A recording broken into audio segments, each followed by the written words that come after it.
A music festival books one of the greatest rappers alive to headline 3 nights in London. Within 48 hours, their main sponsor pulls out. The Prime Minister of the United Kingdom publicly condemns the booking. A major alcohol company follows. Jewish community leaders are calling it reckless. Politicians from multiple parties want him banned from entering the country entirely. And the festival still hasn't changed a thing. That is where we are with Kanye West and London's Wireless Festival right now, and it is moving fast. Here's the situation.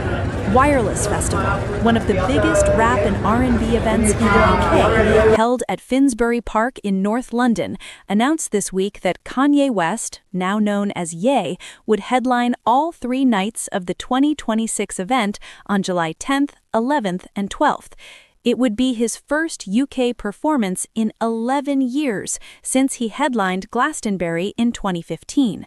The festival promoted the booking under the branding Pepsi Max Presents Wireless. Ye will headline all 3 nights. Tickets go on sale Tuesday. That was the plan. Within hours, it started unraveling. First, the UK Prime Minister, Keir Starmer, issued a public statement.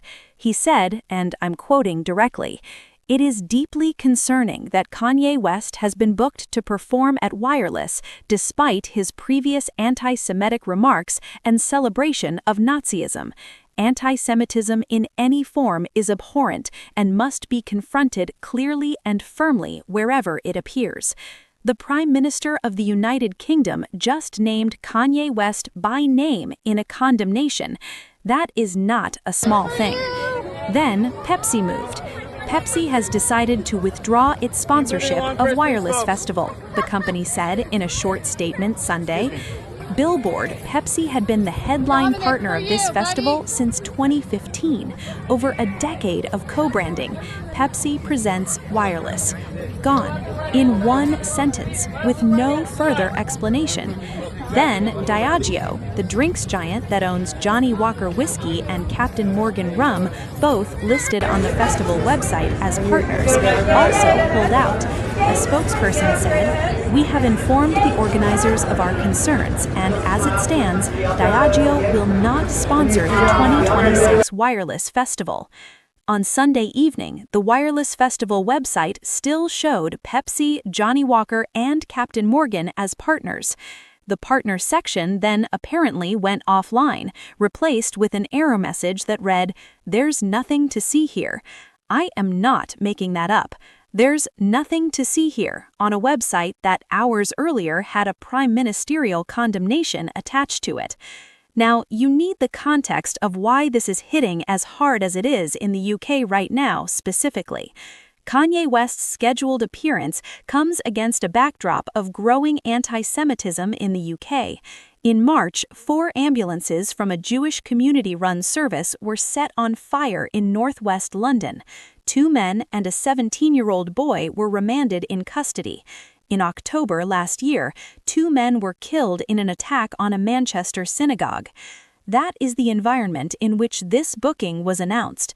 The Board of Deputies of British Jews, the largest representative body for Jewish people in the UK, called it deeply irresponsible, saying West has repeatedly used his platform to spread anti-Semitism and pro-Nazi messaging.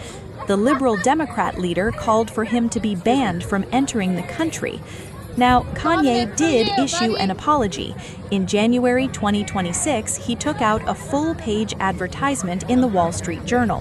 He wrote, "I am not a Nazi or an anti-Semite," and said his bipolar disorder meant when you're manic, you don't think you're sick, and that he had lost touch with reality. He said he was, quote, "deeply mortified." He met with a rabbi in November 2025. He issued the apology. These are facts, but also facts. He released a song called Heil Hitler. He sold swastika t-shirts on his website.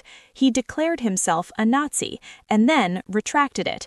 The pattern is documented and long, and the apology did not erase it for a significant number of people, especially in a country currently experiencing a rise in anti-Semitic attacks. Here's what I actually think is the most remarkable story about this news. Pepsi just torched a decade-long sponsorship deal worth an enormous amount of money in a single sentence with zero explanation. Not a paragraph, not a press release. One sentence. Pepsi has decided to withdraw its sponsorship of Wireless Festival. Done. That tells you everything about the pressure that was building in real time.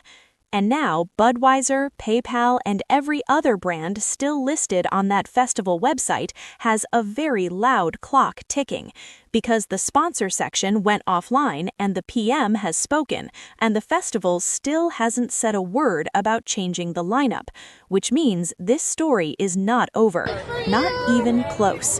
What do you think? Should wireless pull the booking, or should music be kept separate from the person? Drop it in the comments. Like if you think sponsors had no choice. Subscribe because this story will have another chapter before the week is out. I'll see you then.